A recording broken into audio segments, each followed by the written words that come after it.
أعوذ بالله السميع العليم من الشيطان اللعين الرجيم. بسم الله الرحمن الرحيم. الحمد لله رب العالمين، والصلاة والسلام على سيد الأنبياء والمرسلين، سيدنا ونبينا وشفيع المذنبين أبي القاسم محمد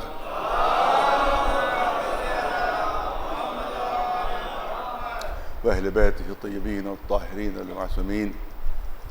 أما بعد، فقد قال الله سبحانه تبارك وتعالى في كتابه المبين وهو أصدق القائلين: ما آتاكم الرسول فخذوه وما نهاكم عنه فانتهوا واتقوا الله إن الله شديد العقاب. صلوات بھیجے محمد. ہمارے ایک بہت بڑے کرم فرما اور ہمارے قوم کی ایک بہت ہی ہمدرد شخصیت کہ جنہوں نے ہمیشہ ہمارا ہر تحریک میں ساتھ دیا اور ہر موقع محل پر ہمارے شانہ بر شانہ رہے، یعنی جناب ارشاد حسین منو بھائی. ان کا انتقال ہو گیا ہے، لہذا حضرات سے گزارش ہے ایک مرتبہ سورہ الحمد اور 3 مرتبہ سورہ توحید کی تلاوت فرما کر اس مرحوم کی روح کو سر ثواب فرما.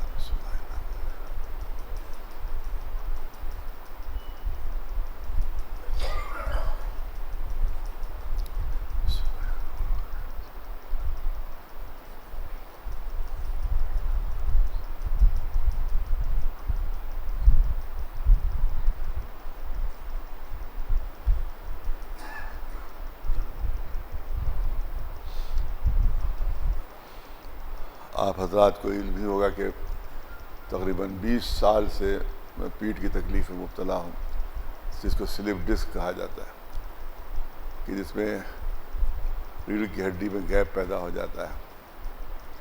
اور 20 سال سے مجھے بائی روڈ سفر منع ہے اور 20 سال سے مسلسل میں سفر کر رہا ہوں.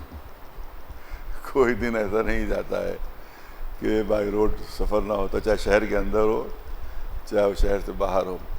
ادھر کچھ سفر زیادہ ہو گئے، وہ بھی قوم کی خدمت ہی میں. کوئی ذاتی سفر میرا کہیں نہیں ہوتا کہ میں اپنے کسی ذاتی کام سے کہیں چلا جاؤں، کسی پرسنل کام سے کہیں چلا جاؤں. کوئی میرا سفر ذاتی نہیں ہوتا. سب کے سب یا تو مجالس کے لیے ہوتے ہیں یا قومی کاموں کے لیے ہوتے ہیں. چاہے وہ بھوپال جانا ہو مجھے، چاہے وہ سری نگر جانا ہو، چاہے وہ مدراس جانا ہو، کہیں بھی جانا ہوتا ہے. کہیں سے بھی آواز لوگ دیتے ہیں تو مولا علی کے غلام کی حیثیت سے اور ان کے خادم ادنا خادم کی حیثیت سے میں وہاں پہنچنے کی کوشش کرتا ہوں. تو جس کی وجہ سے وہ پیٹھ کی تکلیف ظاہر ہے کہ وہ ڈاکٹر کہتے ہیں صاحب 40-50 دن تک آپ بس بستر پر لیٹے رہیے، ہم ٹھیک کر دیں گے. اور 40-50 دن کے 40-50 گھنٹے بھی میرے لیے نہیں ملتے. تو اس وقت تکلیف ادھر بہت بڑھ گئی، جس کی وجہ سے میں تو ڈر گیا تھا کہ خدا نخواستہ ایسا نہ ہو کہ میں یہاں حاضر نہ ہو سکوں. لیکن بہرحال اللہ کا رحم رہا اور مولا کا کرم ہے کہ میں آپ کی خدمت میں حاضر ہوں. لہٰذا میں دھیمے دھیمے ذرا سا مجلس، کل بھی مجلس میں نے دھیمے دھیمے پڑھی تھی، آج بھی کیونکہ زیادہ زور لگانے سے وہ ظاہر ہے کہ پورا اثر پڑتا ہے. لہٰذا میں ہو سکتا ہے 5-7 منٹ کم بھی ہو جائیں، لیکن کل تو کم نہیں ہوئے تھے بلکہ زیادہ ہی ہو گئے تھے. کچھ 5-7 منٹ زیادہ ہی ہو گئے تھے مجلس کے. لیکن اگر 5-7 منٹ کی کوئی کمی رہ جائے تو مجھے معذور سمجھیے گا، اور کیونکہ یہ تکلیف کی وجہ سے میرے لیے بڑا دقت ہے. صلوات بھیجے پر محمد وعلی محمد علیہ السلام. ظاہر ہے کہ پچھلے سال تو 5 ہی لوگ رہتے تھے، اس سال بہرحال تعداد بڑھ کر 50 ہو گئی ہے. اور بہرحال اس میں ہماری ہی بھلائی ہے. کوئی لوگ صاحب ضد باندھ لیتے ہیں کہ صاحب کہ بھئی ہم تعداد زیادہ ہونا چاہیے، تعداد زیادہ ہونا چاہیے. تو یہ سمجھداری نہیں بلکہ بچپنا ہے. جیسے بچہ بخار میں ضد کرتا ہے آئس کریم کی، اور ماں باپ جو ہے اس کو روکتے ہیں، اور کہتا ہے میرے ساتھ ظلم ہو رہا ہے، میرے ساتھ تو ستم ہو رہا ہے. ارے آئس کریم نہیں دے رہے اماں آئس کریم نہیں کھلا رہی ہیں، اور والدہ بخار میں ہے. تو ظاہر ہے کہ وہ اپنے بچپنے میں مانگ رہا ہے اور یہ اپنی سمجھداری میں نہیں دے رہے ہیں اس کو. لہذا یہ ضد کرنا کہ مجمع زیادہ ہو، یہ سمجھداری نہیں ہے۔ کتنے مومنین ہمارے دیکھتے دیکھتے اس مرض میں مر گئے ہیں، کتنے مومنین، اور جو دوسرے ان کو وہ تو الگ ہیں، تو شیعوں کو دیکھ لیجیے کہ ہماری جان پہچان کے کتنے، ہمارے اعزاء میں کتنے، خود ہماری چچاداد، سگی چچاداد بہن، اسی مرض میں ان کا انتقال ہوا، سگی چچاداد بہن تھی ہماری، ان کا اسی مرض میں انتقال ہوا ہے۔ اسی طرح سے اور کتنے ہمارے اعزاء تھے، رشتہ دار، جن کا اس مرض میں انتقال ہو گیا، کتنے مریض ہو گئے۔ میرے بھائی، سگے بھائی اس کے مریض ہوئے، میری سگی بہن اس کی مریض ہو گئیں، میرے سگے بہنوئی اس کے مریض ہوئے، اور محلے میں کتنے ہمارے رشتہ دار تھے کہ جو مہینہ بھر تک اس مرض میں پڑے رہے۔ تو یہ کوئی مذاق نہیں ہے، کوئی کھیل نہیں ہے، یہ نہ سمجھے کہ گورنمنٹ کوئی دھوکہ دے رہی ہے، کوئی ہمیں تو کوئی نقصان پہنچانے کی کوشش ہو رہی ہے، نہیں ہے۔ کورونا جو ہے کہ ایک ایسی حقیقت ہے، اور ایران میں میرا بیٹا پڑھتا ہے، اور اس نے بتایا کہ ایران میں 5ویں لہر آئی ہے، کورونا کی 5ویں لہر، ابھی یہاں تیسری کا انتظار ہو رہا ہے، تیسری لہر کا انتظار ہو رہا ہے۔ میرے بیٹے نے کہا وہاں سے کہ 5ویں لہر آئی ہوئی ہے، پتہ نہیں کتنے لوگ وہاں پر مر رہے ہیں۔ تو یہ بچپنے والی ضد نہیں ہونا چاہیے ہے، یہ بچپنے والی ضد ہے کہ صاحب مجمع بھر جائے یہاں سے وہاں تک۔ ظاہر مجھے بھی اچھا لگتا ہے، 5 آدمی میں کس کو پسند ہوگا مجلس پڑھنا؟ پچھلے سال میرے لیے مجلس پڑھنا بہت سخت تھا کہ 5 جہاں پورا مجمع آپ نے سامنے بھرا ہوتا ہو، گلیاں بھری ہوتی ہوں، سڑکیں بھری ہوتی ہوں، وہاں سامنے 5 آدمی بیٹھے ہوئے، تو کہ مجھے اچھا لگ رہا تھا، مجلس پڑھی نہیں جا رہی تھی۔ حقیقت یہ ہے کہ مجلس پڑھی نہیں جا رہی تھی مجھ سے کہ بھائی میں کیسے پڑھوں مجلس اس میں۔ لیکن اس کے بعد بھی میں نے قوم کے خیال کے لحاظ سے کہ بھائی قوم کی بھلائی اسی میں ہے، اور انشاءاللہ، اور اللہ نے چاہا کوئی بھی وبا ایسی نہیں ہے کہ جو ختم نہ ہوئی ہو، انشاءاللہ یہ وبا بھی ختم ہوگی، اور انشاءاللہ اسی طرح سے عزاداری ہوگی کہ جس طرح سے پہلے ہوتی آئی انشاءاللہ۔ بس یہ کہ پالنے والے ہم کو اتنے طول حیات دے دے کہ ہم اپنی مکمل عزاداری میں شرکت کر سکیں۔ صلوات بھیجے پر محمد وآل محمد۔ میں چاہتا ہوں کل جو موضوع شروع کیا تھا، کیونکہ 1-2 شروع کی مجلسوں میں اہمیت اعضاء کے سلسلے میں گفتگو ہوتی ہے، تو کل میں نے بہت سی چیزیں عزاداری کے سلسلے میں عرض کی، اور خاص طور سے جو لوگ شرک و بدعت کے فتوے دیتے ہیں اور یہ بات کہتے ہیں کہ بھئی یہ زمان رسالت میں یہ اس کو دکھائیے آپ، زمان رسالت میں اس کو دکھائیے آپ، جو چیز زمان رسالت میں نہ ہو وہ صاحب بدعت ہو جاتی ہے، جو رسول اللہ نے نہ کیا ہو بدعت، تو دکھائیے صاحب کہ رسول اللہ نے کبھی امام حسین کی عزاداری کی ہو، اور دلیل دی جاتی ہے کہ جو امام حسین شہید ہی نہیں ہوئے تھے تو عزاداری کہاں سے ہوتی رسول کے زمانے میں؟ تو لہذا عزاداری کا کوئی وجود زمان رسالت میں نہیں تھا۔ تو میں نے آج تقریباً 7-8 سال پہلے 5 یا 7 مجلسیں پوری اسی بدعت کے موضوع ہی پر پڑھی تھی، اور میں نے آپ کو کچھ لوگوں کو یاد ہوگا، شاید کچھ بچوں کو یاد نہ ہو، تو میں نے وہاں پر وہ جملہ کہا تھا، اس جملے کو آج بھی میں دہرا دوں، یہ جملہ مسلسل دہرانے والا، کیونکہ مسلسل وہ بدعت کے نعرے بلند کر رہے ہیں، لہذا مسلسل ہمیں اس کے سلسلے میں جواب بھی دینا، تاکہ عوام نہ بہکے، پبلک ان کی نہ بہکے، کیونکہ عزاداری آپ یاد رکھیں کہ پورے گاؤں ایسے ہیں کہ جہاں صرف ایک شیعہ گھر ہے، سب اہل سنت ہیں، لیکن 50 جلوس اٹھتے ہیں وہاں پر، 50۔ یہاں اس آپ عاشور کے دن آ کر دیکھیے کہ یہ پورے امام باڑہ کے صحن تعزیوں سے بھرا ہوتا ہے۔ کس کے تعزیے ہوتے ہیں؟ شیعوں کے ہوتے ہیں، ہندوؤں کے ہوتے ہیں، اور اہل سنت کے ہوتے ہیں۔ پورا یہاں پتہ چلا کہ 1500 تعزیے تو صرف ہندو حضرات کے یہاں صحن میں آتے ہیں، 1500 تعزیے کے ہوتے ہیں ہندو حضرات کے یہاں، اور پتہ نہیں کتنے سینکڑوں اہل سنت حضرات کے تعزیے ہوتے ہیں۔ تو یہ مولوی جو ہوتے ہیں، یہ وہابی مولوی، ان کو بہکاتے ہیں۔ وہ جملے ہمارے لیے نہیں ہوتے ہیں، یہ بدعت ہے، شرک ہے، یہ ہمارے لیے جملے نہیں ہوتے ہیں، یہ خود اہل سنت کے لیے کہتے ہیں کہ تم عزاداری چھوڑ دو، یہ بدعت ہے، تم عزاداری چھوڑ دو، یہ شرک ہے۔ تو یہ وہ اپنے والوں کے لیے کہتے ہیں، ان کو تو معلوم ہے کہ لاکھ وہ بدعت کہتے رہے، ہم چھوڑنے والے نہیں ہیں، لاکھ وہ شرک کے فتوے دیتے رہے، لیکن ظاہر ہے کہ ہم چھوڑنے والے نہیں عزاداری، لیکن وہ اپنے والوں کے لیے کہتے ہیں کہ وہ چھوڑ دیں عزاداری، وہ تعدیہ اٹھانا چھوڑ دیں۔ اور بعض علاقوں میں انہیں نے خاص طور سے ان کی وہ جس کو بہت معصوم و بھولی جماعت کہا جاتا ہے، اتفاق سے ایک جملہ نکل گیا تھا ہمارے ایک بزرگی کی زبان تھی، بہت بھولی اور معصوم جماعت ہے، زیادہ تر عزاداری کو نقصان پہنچایا ہے وہ اسی جماعت نے نقصان پہنچایا ہے۔ زیادہ تر جو عزاداری بند کروائی انہوں نے اہل سنت میں، تو اسی جماعت نے جو جھوٹی تبلیغ کیا کرتی ہے، جو نقلی تبلیغ کیا کرتی ہے۔ اور آج بھوپال میں جا کر آپ پوچھ لیجئے، اس وقت میری بات کو جھٹلایا گیا تھا کچھ، جبکہ معلوم تھا ان کو کہ بات صحیح ہے، لیکن اس کے بعد بھی جھٹلایا گیا تھا کہ وہاں باقاعدہ پمفلیٹ چھپتے ہیں، بھوپال میں باقاعدہ پوسٹر لگتے ہیں، پمفلیٹ چھپتے ہیں، اور عاشور کے دن عصر کے وقت نکاح ہوتے ہیں وہاں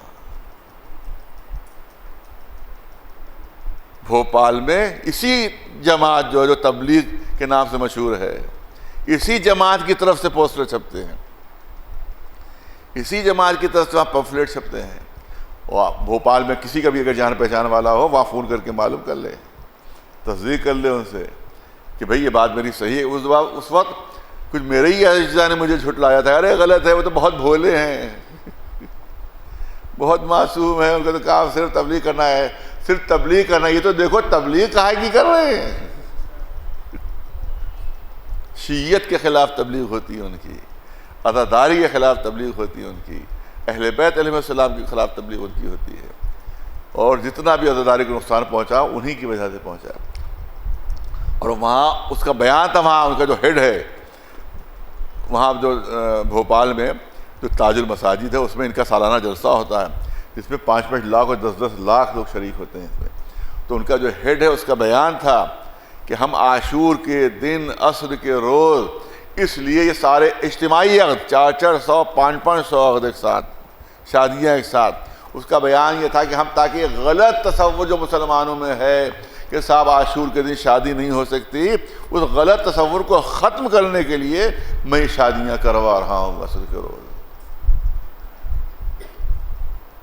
اور بڑی بھولی جماعت ہے وہ، بڑی معصوم جماعت ہے۔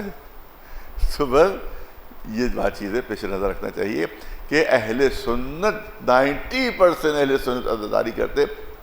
والد مرحوم کی پالیسی یہی تھی، وہی پالیسی میری بھی ہے کہ کوئی ایسی بات نہ ہونا چاہیے ہماری مجلسوں میں کہ یہ اہل سنت ہم سے دور ہو جائیں جو عزادار اہل سنت ہیں۔ صلوات بھیجے محمد وآلہ۔ یار ان کے لیے میں نے مجلسیں پڑھی تھیں، ان کے لیے وہ مجلسیں پڑھی تھیں، اس کے صرف 1-2 جملے صرف آپ کے سامنے پیش کرنا چاہتا ہوں، صرف 1-2 جملے، کیونکہ وہ تو ایک چھپنے والی چیز ہے، وہ تو کتاب کی صورت میں چھپنا چاہیے تھا، لیکن بہرحال نہیں چھپ سکی وہ۔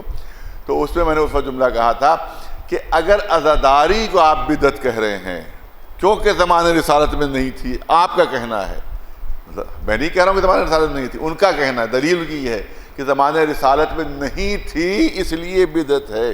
تو میں نے اس وقت عرض کیا تھا کہ اسی دلیل کو مان لیا جائے، اسی دلیل کو بنیاد بنا لیا جائے تو مسلمانوں کی 95% اعمال جو ہیں وہ سب کے سب بدعت ہو جائیں گے۔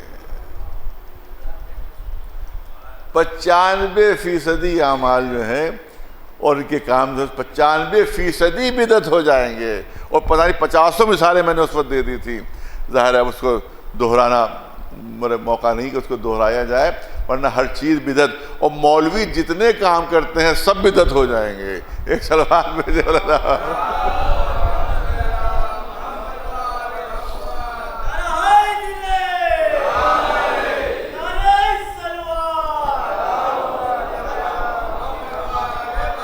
لیکن صرف دشمنی اہل بیت کی دشمنی نسلاً بعد نسلیں ان کی رگوں میں دوڑ رہی ہے، خون بن کر ان کی رگوں میں دوڑ رہی ہے نسلاً بعد نسل۔ آج بھی دشمنی اہل بیت ان کے دلوں میں ہے، ان کے رگوں میں ہے، ان کے خون میں شامل ہے، جس کی وجہ سے یہ عزاداری امام حسین کی مخالفت کرتے ہیں، رونے کی مخالفت کرتے ہیں، گریے کی مخالفت کرتے ہیں، صف عزا کی مخالفت کرتے ہیں۔ یہ صرف وہ ہے جو بنی امیہ کا خون ان کی رگوں میں آج دوڑ رہا ہے، جس کی وجہ سے آج بھی یہ مخالفت کر رہے ہیں۔ ورنہ میں نے ثابت کیا تھا کہ آپ 95%، بہت توجہ رہے، آپ 95% مسلمانوں کے عمل کو سیرت رسول ثابت نہیں کر سکتے، اس لحاظ سے وہ بدعت ہیں، لیکن عزاداری امام حسین سیرت رسول کا جز تھی، بدعت نہیں ہے، سیرت رسالت مآب ہے، سنت رسالت مآب ہے۔ صلوات بھیجیں بر محمد و آل محمد۔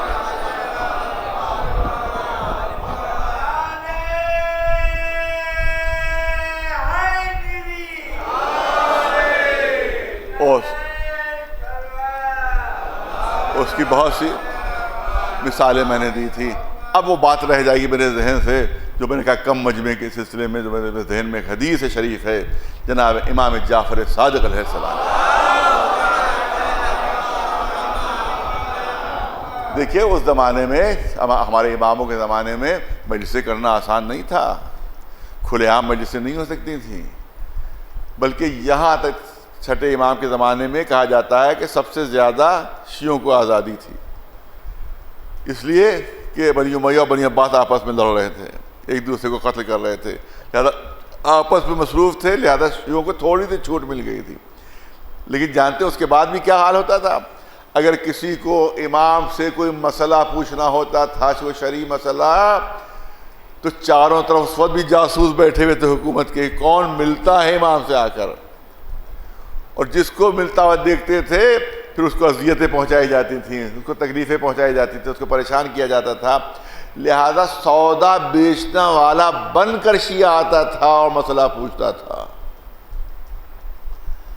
سر پر سودے کا ٹوکرا رکھا ہوا، ترکاری ہو یا رطب ہو یا پھل ہو، کچھ ہو، آ کر امام کے دروازے پر آواز دیتا تھا، امام پہچان جاتے تھے کہ میرا شیعہ ہے، میرا چاہنے والا ہے، اور اپنے غلام سے کہتے تھے کہ اس کو اندر بلاؤ تاکہ اس کا سامان میں خود اپنی نگاہوں سے دیکھ لوں۔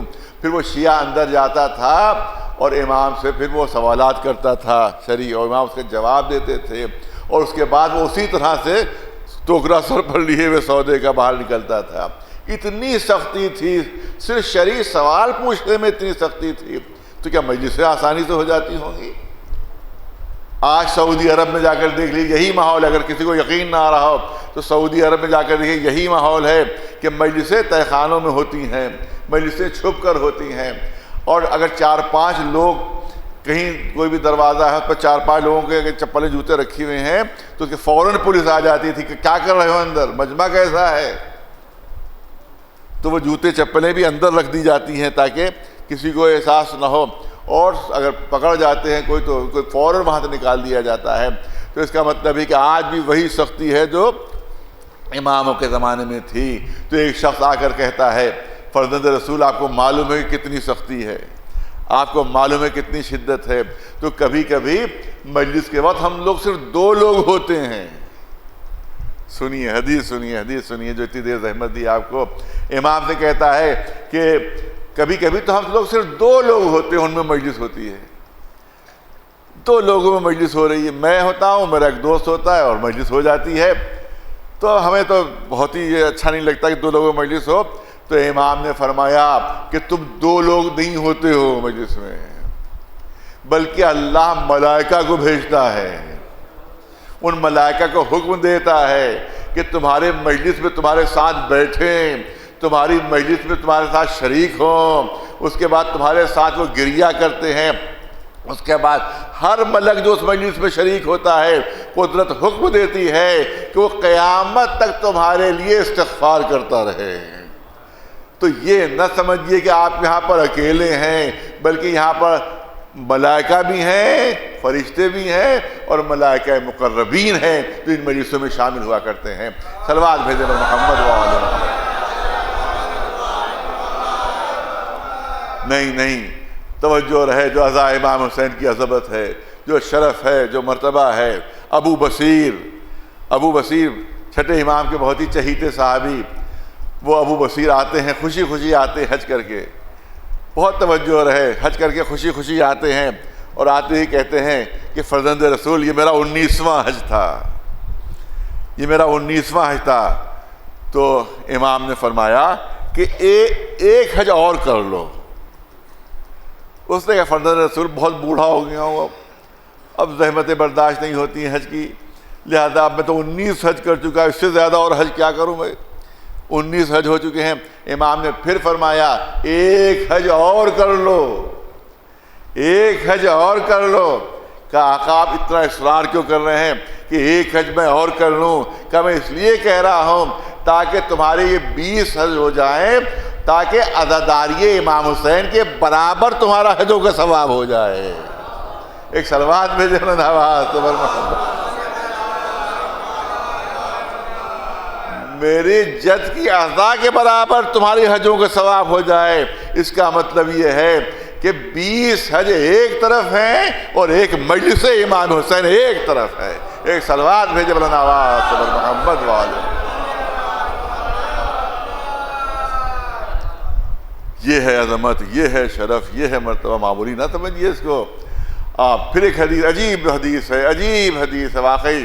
میں نے پہلی مرتبہ جب اس کو دیکھا تو واقعی حیرت ہوئی کہ کیسی یہ حدیث اور کیسا ارشاد ہے اور کیسی سند دی ہے معصومین میں، کہ امام کا ارشاد یہ ہے کہ جب بھی کہیں پر مجلس ہو حسین کی، کہیں پر مجلس جب امام حسین کی ہوتی ہے، لوگ گریا کرتے ہیں تو اللہ ملائکہ مقربین کو حکم دیتا ہے، عام ملک نہیں، عام فرشتے نہیں، جو مقرب ملائکہ ہیں۔ جانتے مقرب ملائکہ کون ہیں؟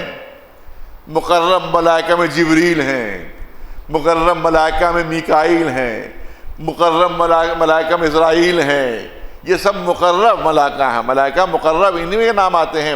ان کو حکم دیتا ہے کہ جاؤ مجلس میں اور جو آنسو گرے ان کو جمع کر لو، جو آنسو بہیں ان کو جمع کر لو۔ کس کو حکم دیا؟ جبریل کو حکم دیا گیا۔ کس کو حکم دیا گیا؟ میکائیل کو حکم دیا گیا۔ کس کو حکم دیا گیا؟ اسرائیل کو حکم دیا گیا۔ جاؤ جا کر جو آنسو بہیں ان کو جمع کر لو، تم جمع کر کے اب آ جاؤ واپس جنت میں۔ ان آنسوؤں کو لیے، ارے توجہ چاہوں گا، ان آنسوؤں کو لیے ہوئے جنت میں آؤ اور جا کر حوض کوثر میں ان آنسوؤں کو شامل کرو، حوض کوثر میں ان آنسوؤں کو شامل کرو۔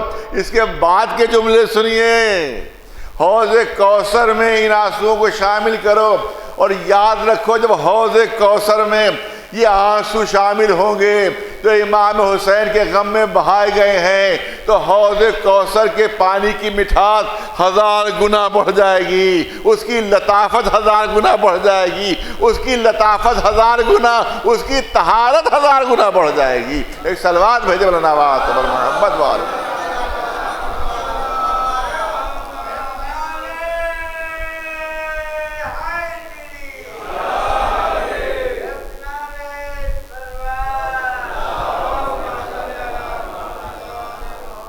یہ ہے امام حسین کی عزا، یہ ہے امام حسین کے آنسو، اور یہ ہے امام حسین کی عزاداری کی عظمت و شرف و مرتبہ۔ ایک صلوات بلند آواز صبر محمد وآل محمد۔ اب ایک حدیث اور سن لیجیے آپ۔ یہ چیزیں حدیثیں وہ ہیں جو ابھی تک میں نے آپ کے سامنے نہیں پیش کی ہیں کبھی، تو میں آج آپ کے سامنے پیش کر رہا ہوں کہ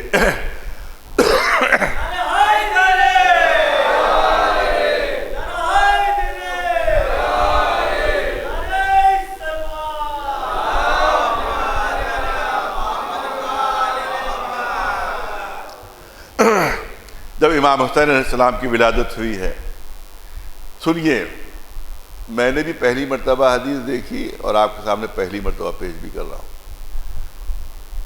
حدیث اس طرح سے ہے کہ جب امام حسین کی ولادت ہوئی تو جبریل آتے ہیں رسول اللہ کی خدمت میں کہ اللہ کے رسول، آپ کے اس نواسے کو آپ کی امت قتل کرے گی اور جہنم کے مستحق بن جائیں گے۔ یہ نواسہ جو پیدا ہوا ہے اس کو شہید کیا جائے گا، اور شہید کرنے والے جو امت کے ہوں گے وہ جہنم کے مستحق بن جائیں گے۔ اب عجیب حدیث ہے، مگر ہے حدیث زیادہ پیش کر رہا ہوں۔ تو رسول نے جواب دیا کہ نہ مجھے اس کی شہادت برداشت ہوگی میرے اپنے نواسے کی، اور نہ امت کا جہنم میں جانا برداشت ہے مجھے۔ شہادت بھی میرے لیے سخت ہے اس کی، اور میری امت جہنم میں چلی جائے، یہ بھی میرے لیے سخت ہے۔ لہذا اللہ سے کہو کہ اس نعمت کو واپس لے لے، کیونکہ یہ شہید ہوگا، یہ بھی قابل برداشت نہیں ہے، اور امت جہنم چلی جائے گی، یہ بھی قابل برداشت نہیں ہے۔ اس کے بعد پھر وہ جبریل مولا علی کے پاس پہنچے اور یہی خبر دی کہ یہ جو آپ کو بیٹا عطا ہوا ہے، اس کو امت جو ہے وہ شہید کر دے گی، اور شہید کر کے جہنم کی مستحق بن جائے گی امت۔ وہاں پر مولا علی نے وہی جواب دیا، اگرچہ ان کو معلوم نہیں تھا کہ رسول نے کیا فرمایا ہے، لیکن وہی جواب دیا کہ نہ مجھے اپنے بیٹے کی شہادت برداشت ہے اور نہ امت کا جہنم میں جانا برداشت ہے، لہذا اللہ سے کہو کہ اس نعمت کو اپنی وہ واپس لے لے۔ شہزادی فاطمہ زہرا کے پاس جبریل پہنچے اور ان سے بھی یہی بات کہی کہ آپ کا یہ بیٹا، آپ کا یہ چہیتا بیٹا یا آپ کا چھوٹا فرزند جو ہے وہ شہید ہوگا، اور جو شہید کریں گے وہ جہنم کے مستحق بنیں گے۔ تو شہزادی نے یہی جواب دیا کہ نہ تو مجھے یہ برداشت ہے کہ میرا بچہ شہید ہو جائے، اور نہ مجھے یہ برداشت ہے کہ میری امت جو ہے، میری جد کی امت جو ہے جہنمی بن جائے، لہذا اللہ کی بارگاہ میں میری درخواست پہنچا دو کہ اس نعمت کو واپس لے لیں۔ اس کے بعد جب واپس آئے جبریل تو اللہ کا پیغام لے کر آئے کہ اس سے بڑی کوئی نعمت ہم نے مومنینوں کو دی ہی نہیں ہے۔ حسین سب سے بڑی نعمت کا نام ہے، سب سے بڑی نعمت کا نام ہے۔ اس کے بعد اعلان ہو کہ من ولدہ الوراثہ، ای من ولدہ النبوہ والوراثہ والخزانہ، ہم نے اس کی اولاد میں امامت رکھی ہے، اس حسین کی اولاد میں امامت رکھ دی ہے، اور یہی وارث انبیاء بھی ہے، یہی حسین وارث انبیاء بھی ہے۔ اور آخری جملہ سن لیے، وہ خزانہ، اور ہم نے امت کے لیے جتنی بھی نعمتیں رکھی ہیں اس کا وسیلہ اسی حسین کو ہم نے قرار دیا ہے۔ ایک صلوات بھیجے مولانا آواز تبر محمد والا۔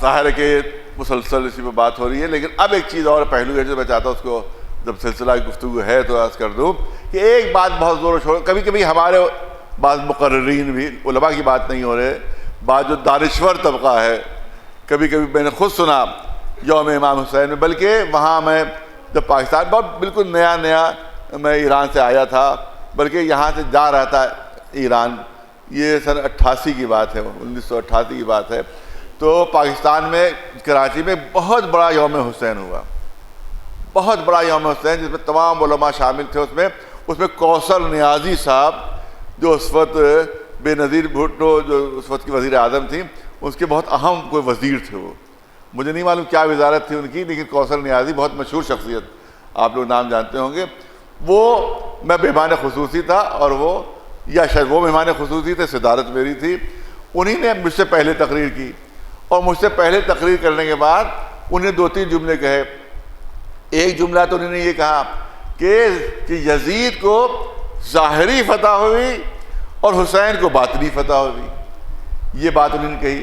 اور دوسرا وہ ایک مصرع پڑھا انہوں نے کہ یزید مورچہ جیتا ہے، جنگ ہارا ہے، یہ بات کہی اس نے۔ اور اس کے بعد بے نظیر بھٹو کی حمایت کی انہوں نے کہ جس طرح سے کتنی بڑی ان کی جرأت تھی کہ جس طرح سے جناب زینب نے قیادت کی ہے اسی طرح سے بے نظیر بھی قیادت کر رہی ہیں۔ اس کا مطلب کہ عورت بھی قائد ہو سکتی ہے، مطلب ان کا یہ تھا کہ عورت بھی قائد ہو سکتی ہے۔ تو اب جب میری تقریر کا موقع آیا تو اس کے بعد مجھے ظاہر ہے کہ یا خاموش رہنا اور اس کا جواب نہ دینا تو زندگی بھر مجھ کو قلق رہتا کہ میں نے جواب نہیں دے سکا۔ تو میں نے اس پر جواب دیا، ان کو بیٹھے ہوئے تھے، جواب دیا بہت بڑی غلط فہمی ہے، بہت بڑی غلط فہمی ہے کہ امام حسین ظاہری طور پر معاذ اللہ ہار گئے اور یزید کو ظاہری طور پر فتح ہو گئی، حسین کو باطنی جو ہوئی جیت ہوئی ہے اور یزید کو صرف ظاہری جیت ہوئی ہے۔ تو میں نے کہا کہ نہ یزید کو ظاہری جیت ملی ہے نہ باطنی جیت ملی ہے، حسین ظاہری طور بھی فاتح ہیں اور باطنی طور پر بھی فاتح ہیں، اور یزید کوئی بھی مورچہ جیت نہیں سکا ہے، بلکہ کربلا کے فاتح کا نام ہے حسین ابن علی۔ اور اس کے لیے میں نے دلیل پیش کی کہ یہ بتائیے کہ جنگ کا مقصد کیا تھا؟ جنگ کا مقصد کیا تھا؟ جنگ کا مقصد حسین کو قتل کرنا نہیں تھا، یزید کا مقصد قتل کرنا نہیں تھا، مقصد تھا بیعت لینا۔ یزید کا مقصد تھا بیعت لینا، بہت توجہ رہے، یزید کا مقصد تھا بیعت لینا، اور حسین بیعت سے انکار کر رہے تھے، حسین بیعت سے انکار کر رہے تھے، تو مقصد تھا بیعت حاصل کرنا۔ یزید اس وقت جیتتا جب اپنے مقصد کو حاصل کر لیتا، جب اپنے مقصد کو حاصل کر لیتا تبھی تو جیتتا، کیونکہ مقصد کو حاصل کرنا کامیابی ہے، مقصد کو حاصل کرنا فتح ہے۔ تو یزید بیعت چاہتا تھا، حسین انکار کر رہے تھے، تو اب دیکھو کہ جو لے رہا تھا وہ جیتا یا جو انکار کر رہا تھا وہ جیتا ہے۔ اگر ذرا سا بھی حسین سر جھکا دیتے تو یزید جیت جاتا، لیکن حسین کا سر کٹ گیا اور نیزے پر بلند ہو گیا۔ اس کا مطلب ہے کہ یزید کا سر جھکا ہے، حسین کا سر بلند ہوا ہے۔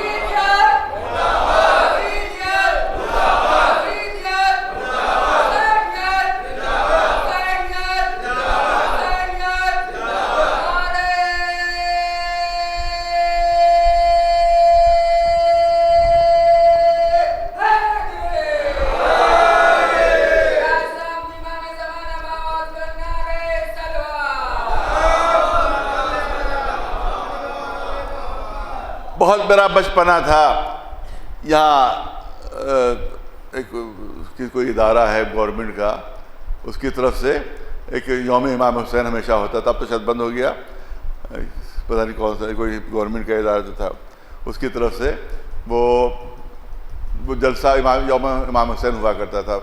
تو میں بھی سامعین کہتے، بچپنا تھا، شریک ہوتا رہتا تھا۔ تو سید العلماء مولانا علی ذکی صاحب قبلہ جو تھے وہاں تقریر کرتے، ان کی آخری تقریر ہوتی تھی۔ مجھے اچھی طرح سے یاد ہے کہ بہت برسوں پرانی چیز ہے، مجھے اچھی طرح سے یاد ہے کہ ان کی تقریر ختم ہو گئی تھی اور مجمع آدھے گھنٹے تک تعریف کر رہا تھا۔ انہیں جو آخری جملے کہے تھے وہ آدھے گھنٹے تک پورا مجمع بس واہ واہ واہ واہ واہ، یعنی بے حال ہو گیا تھا مجمع جو انہوں نے جملے کہے تھے، وہی میں آپ کے سامنے پیش کرنا تھا۔ مگر مثالیں میری طرف سے وہ مثالیں انہیں نہیں دی تھی، میں بچوں کو سمجھانے کے لیے مثالیں اپنی طرف سے دیتا ہوں۔ آپ دیکھیں کہ جو بڑے بڑے مقابلوں میں جو فتح جس کو حاصل ہوتی ہے، تو معلوم ہے کہ وہ جلوس نکل رہا ہے، وہ گود میں اٹھائے ہوئے ان کو لوگ، اور معلوم وہ میڈل ہاتھ میں اونچا کیے ہوئے، ارے یہ میڈل میں نے جیت لیا ہے، یہ میڈل میں نے جیت لیا ہے، یہ میڈل میں نے جیت لیا ہے۔ اور چاروں طرف، کبھی کبھی تو اسٹیڈیم میں چاروں طرف چکر لگاتے ہیں اور پورا مجمع ساتھ ساتھ ہے، اور وہ کپ ہاتھ میں لیے ہوئے، جو وہاں کے کپتان صاحب ہیں وہ کپ ہاتھ میں لیے ہوئے گھوم رہے ہیں، ان کو گود میں لوگ اٹھائے ہوئے ہیں، وہ کپ اونچا کیے ہوئے، کیا ہے کہ فتح کا نشان ہے، یہ میری فتح کا نشان ہے۔ تو ہمیشہ فتح کا نشان بلند رہتا ہے، ہمیشہ فتح کا نشان بلند رہتا ہے، ہمیشہ فتح کا نشان بلند رہتا ہے۔ لہذا اب ان کے جملے یہ تھے کہ ہمیشہ جو فاتح ہوتا ہے وہ جلوس نکالتا ہے، جو شکست خوردہ ہوتا ہے وہ جلوس نہیں نکالتا، اس کی کوشش ہوتی ہے فتح کا جلوس نہ نکلے، اس کی کوشش ہوتی ہے کہ فتح کا جلوس نہ نکلے، کیونکہ وہ شکست خوردہ ہے، وہ مفتوح ہے، اس کی کوشش ہوتی ہے جلوس نہ نکلے، اور جو فاتح ہوتے ہیں ان کی کوشش ہوتی ہے کہ ہم فتح کا نشان لے کر جلوس کی صورت میں نکلیں۔ تو اب انہوں نے ایک عجیب جملہ کہا تھا کہ اب یہ عجیب قدرت کی طرف سے انتظام ہوا کہ حسین نے خود اپنی فتح کا جلوس نہیں نکالا، بلکہ یزیدیوں کے ہاتھوں حسین کی فتح کا جلوس نکل رہا تھا۔ اب کٹے ہوئے سر نیزوں پر بلند تھے، ان کٹے ہوئے بلند سر خود اس بات کی دلیل تھے کہ اگر حسین نے بیعت کر لی ہوتی تو نیزوں پر سر بلند نہ ہوتے، یہ بیویوں کے بازوؤں میں جو رسیاں بندھی ہوئی تھی، یہ بندھی ہوئی رسیاں خود اس بات کی دلیل تھی کہ یہ جیت گئے ہیں، یزید ہار گیا ہے۔ ایک صلوات بھیجے بلند آواز پر محمد والے۔ اور اب والد مرحوم کا جملہ عرض کر دو، یہ تو ان کے لیے تھا، اب والد مرحوم کا جملہ عرض کر دو۔ انہوں نے کسی 9 محرم کے مجلس میں عرض کیا تھا، انہوں نے کہا تھا یہ کیا، یہ علم میں پنجہ کیوں لگا ہوتا ہے؟ یہ علم میں پنجہ کیوں لگا ہوتا ہے؟ آپ دیکھیں علم میں ہوتا ہے پنجہ، پورا پنجہ لگا ہوتا ہے۔ تو کہا کہ اسی پنجے ہی کی تو لڑائی تھی، اسی پنجے ہی کی تو بات تھی۔ حسین رضی چاہتا تھا کہ ہاتھ میں ہمارے ہاتھ دے دے حسین کا ہاتھ بلند رہا، لہذا علم میں آج بھی حسین کا ہاتھ بلند رہتا ہے کہ یہ ہاتھ بلند رہا، یزید کے ہاتھوں میں ہاتھ حسین نے نہیں دیا۔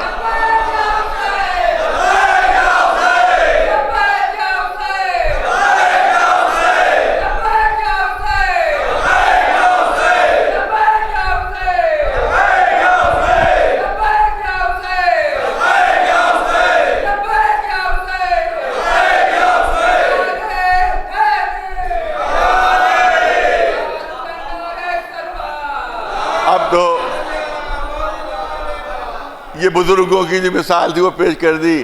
اب میں بچوں اور جوانوں کو سمجھانے کے لیے اپنی طرف سے مثال دینا چاہتا ہوں۔ ایک سوال صلوات بھیجے پر محمد و آل محمد۔ بچوں اور جوانوں کے لیے اپنی طرف سے مثال دینا چاہتا ہوں۔ آپ دیکھیں کہ اگر کوئی بچہ میرٹ لسٹ میں آ جائے اس کا نام، اور بہترین نمبروں سے کامیاب ہو جائے وہ، تو اس کے بعد اگر کوئی دوست آتا ہے، کوئی ملنے والا آتا ہے، تو اگر وہ نہیں بھی پوچھتا ہے تب بھی ماں باپ کہتے ہیں کہ ماشاءاللہ دیکھیے اب کہ میرے بچے نے کتنی زبردست کامیابی حاصل کی ہے، اور بچہ بھی چاروں طرف گھوم رہا ہے، کسی طرح سے میرا تذکرہ ہو جائے، کسی طرح سے میرا ذکر ہو جائے، پتہ چل جائے آنے والوں کو کہ مجھے کتنی بڑی کامیابی ملی ہے، مجھے کتنے اچھے نمبر ملے ہیں، میری لسٹ میں میرا نام آ گیا ہے۔ تو وہ خود بچہ ہے، وہ بھی کوشش ہوتی ہے کہ ذکر ہو، ماں باپ بھی خود سے تذکرہ چھیڑتے ہیں، اور آنے والے تعریف کرتے ہیں ماشاءاللہ ماشاءاللہ کیا کہنا، اس نے تو نام روشن کر دیا۔ لیکن اگر خدا نہ خواستہ فیل ہو جائے تو اب کوئی بھی مہمان آتا ہے تو بچہ بھی کنی کاٹ جاتا ہے کہ کہیں ذکر نہ ہو جائے، کہیں تذکرہ نہ ہو جائے، کہیں آنے والے پوچھ نہ لیں کہ آپ نے بچے نے امتحان دیا تھا کیا ہوا رزلٹ، تو لہذا سامنے ہی نہ آؤ، نہ سامنے آئیں گے نہ ذکر چھڑے گا۔ اور اگر اس نے ذکر چھیڑ بھی دیا دوست نے تو ماں باپ ہی چائے پی لیجئے تو بتاتا ہوں، زیادہ بسکٹ تو کھا لیجئے، تاکہ وہ بھی چاہتے ہیں کسی طرح سے ذکر نہ ہو۔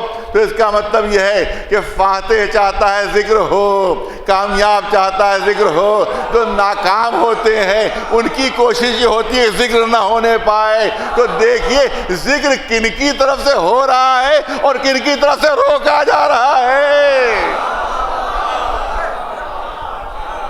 ہمارا ذکر کرنا اس بات کی دلیل ہے کہ حسین فاتح تھے، حسین کامیاب تھے، اور جو لوگ ذکر روک رہے ہیں کہ مجلسیں نہ ہونے پائیں، ماتم نہ ہونے پائے، ذکر حسین نہ ہونے پائے، ان کو یقین ہے کہ ان کا والا ہار چکا ہے۔ ایک صلوات بھیجے بلند آواز پر محمد والے۔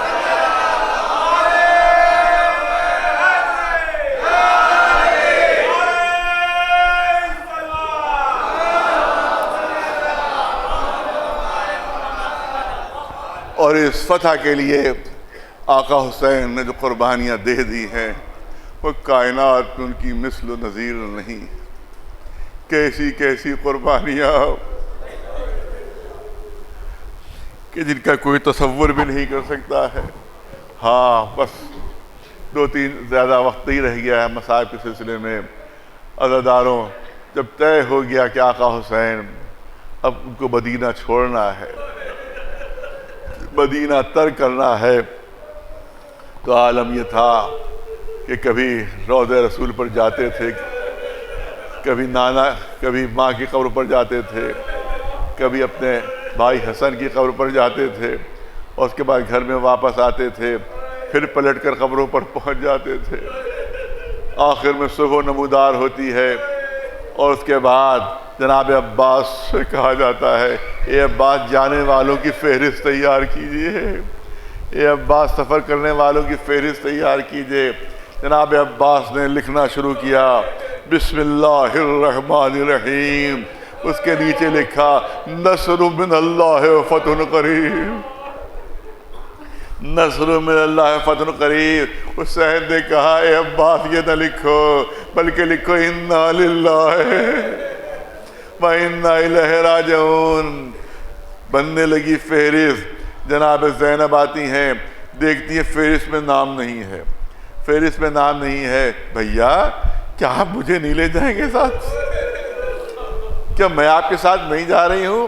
امام حسین نے فرمایا کہ آپ کے شوہر علیل ہیں، عبداللہ علیل ہیں، اور ان کو آپ کی ضرورت ہے، لہذا آپ کا نام نہیں۔ کہا بھیا میں زندہ نہیں رہوں، کا شوہر سے اجازت لے لی۔ امام وقت کہہ رہا، دیکھیے اس سے یہ تعلیم ہے، ہم کو تعلیم ہے۔ امام وقت فرما رہے ہیں کہ جائیے، اگر عبداللہ اجازت دے دیں تب آپ ساتھ جا سکتی ہیں۔ جناب زینب پہنچی، عبداللہ علیل ہیں، بستر پر لیٹے ہوئے ہیں، یہ پائتی جا کر زمین پر بیٹھ گئی۔ شہزادی جناب زینب پائتی زمین پر بیٹھ گئی۔ عبداللہ بیماری کے عالم تھا مگر گھبرا کے بیٹھ گئے۔ ارے یہ شہزادی آپ یہ کیا کر رہی ہیں؟ آپ علی کی بیٹی ہیں، آپ حسین کی بہن ہیں، یہ آپ کیا کر رہی ہیں؟ کیا آپ پائتی بیٹھی ہوئی ہیں؟ کہا عبداللہ میرا بھائی جا رہا ہے، اس نے شرط رکھ دی ہے کہ آپ اجازت دے دیں، بس اتنا سن لیجئے، ہم سے اتنا سن لیجئے۔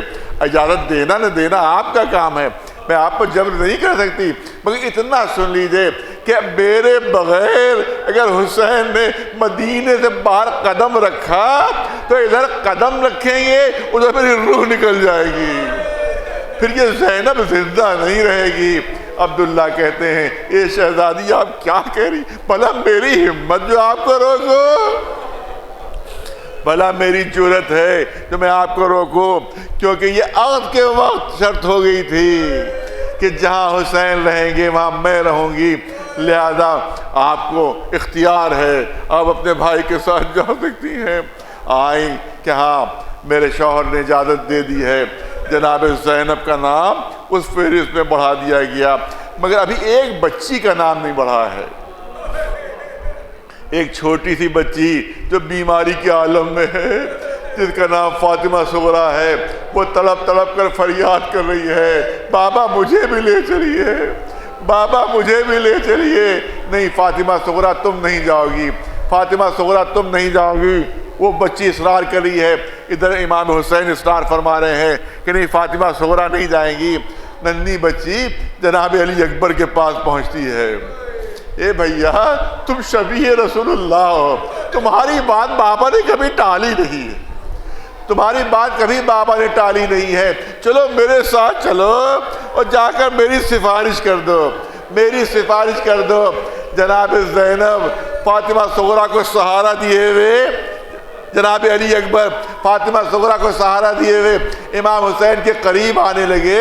حسین سمجھ گئے کیوں آ رہے ہیں، حسین سمجھ گئے کیوں آ رہے ہیں۔ اے بیٹا علی اکبر تم فاطمہ صغریٰ کو لا تو رہے ہو سفارش کے لیے، مگر اتنا سن لو کہ جس طرح سے تم رسول اللہ کی شبیہ ہو اسی طرح سے یہ فاطمہ صغریٰ میری ماں فاطمہ زہرا کی شبیہ ہے، خوب بہو میری ماں کی تصویر ہے۔ ارے مجھے ہر امتحان گوارا ہے مگر یہ گوارا نہیں کہ میری ماں کی شبیہ بازار و درباروں میں بے پردہ لائی جائے۔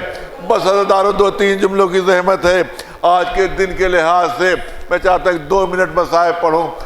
آج 2 محرم، روایت کہتی ہے تاریخ آج ہی کا دن ہے جب کربلا میں یہ قافلہ پہنچا۔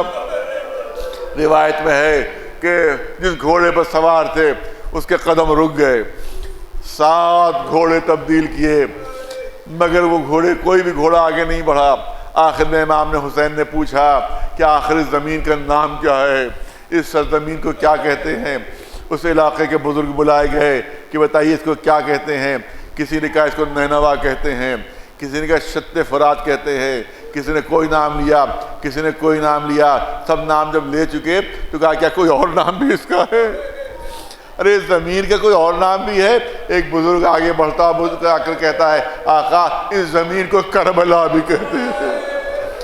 یہ سنتا تھا امام حسین نے نوحہ پڑھا، نوحہ پڑھا، یہی وہ زمین ہے کہ جہاں پر ہمارے خون بہائے جائیں گے، یہی وہ زمین ہے کہ جہاں پر ہماری حد کی حرمت ہوگی، یہی وہ زمین ہے کہ جہاں پر ہمارے لاشوں کو پامال کیا جائے گا۔ ہاں سب کے سب اتر جاؤ یہاں کے اوپر، یہ زمین ہمارے لیے پیدا کی گئی ہے، ہم اس زمین کے لیے پیدا کیے گئے ہیں۔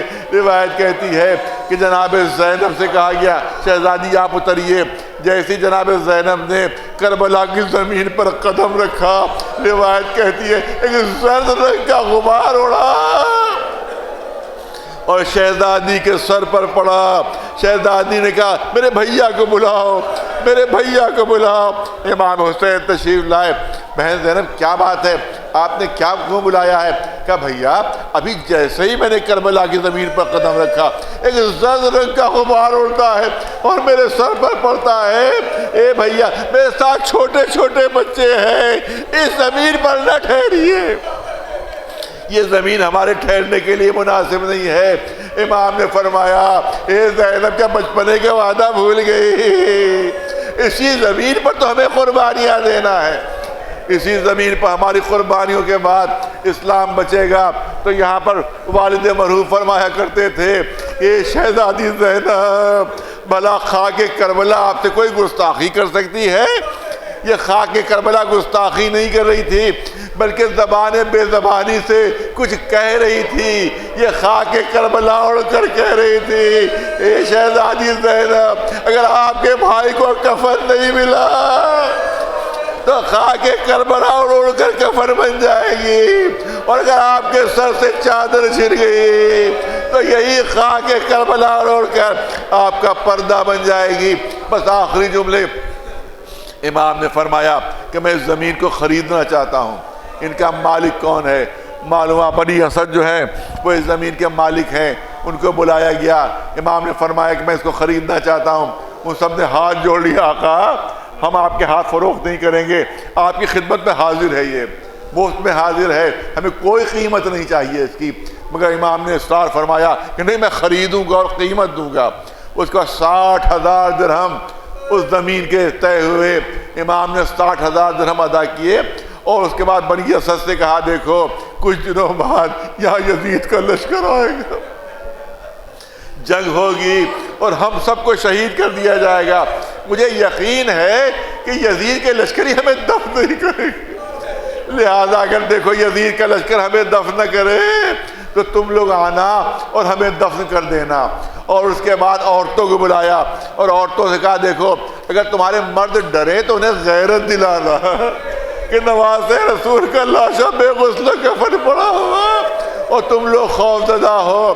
اور اس کے بعد چھوٹے چھوٹے بچوں کو بلایا اور کہا دیکھو اگر تمہارے ماں باپ نہ آ سکے تو تم بھی کھیلتے ہوئے آنا، تم بھی کھیلتے ہوئے آنا، اور ایک ایک مٹھی خاک ہماری لاشوں پر ڈال دینا۔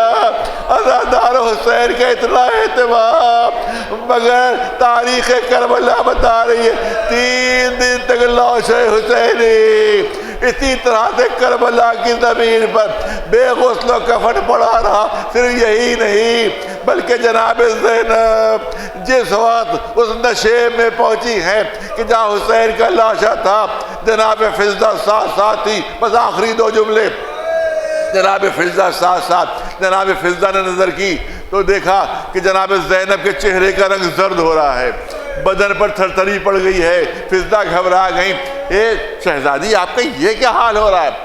پورے بدن پر تھرتھری ہے اور چہرے کا رنگ زرد ہے، ایسا لگتا روح جسم سے پرواز کر جائے گی۔ جناب زینب نے فرمایا اے فضہ کیا آپ نے کوئی آواز نہیں سنی؟ کہا نہیں شہزادی میں نے تو کچھ نہیں سنا۔ کہا نہیں یہ فضہ ابھی میں نے سنا ہے، کوئی منادی آواز دے رہا تھا اے سوارو ابھی اپنے گھوڑوں سے اترنا ہے، ابھی نواز رسول کی لاش پامال ہونا ہے، عزادار ادھر کے گھوڑے ادھر، ادھر کے گھوڑے ادھر، درمیان میں لاش حسینی۔ زینب اپنے کو گھوڑوں کی ٹاپوں میں ڈالے دے رہی تھی، ارے مجھے پامال کر دو، میرے بھائی کو پامال نہ کرو۔ امام زمانہ نے فریاد کی ہے، میرا سلام ہو میرے جد حسین پر کہ جب گھوڑوں کی ٹاپوں نے لاش کو پامال کیا ہے تو دائیں پسلیاں ٹوٹ کر بائیں طرف آ گئی تھی، بائیں پسلیاں ٹوٹ کر دائیں۔ سَيَعْلَمُ الَّذِينَ ظَلَمُوا أَيَّ مُنقَلَبٍ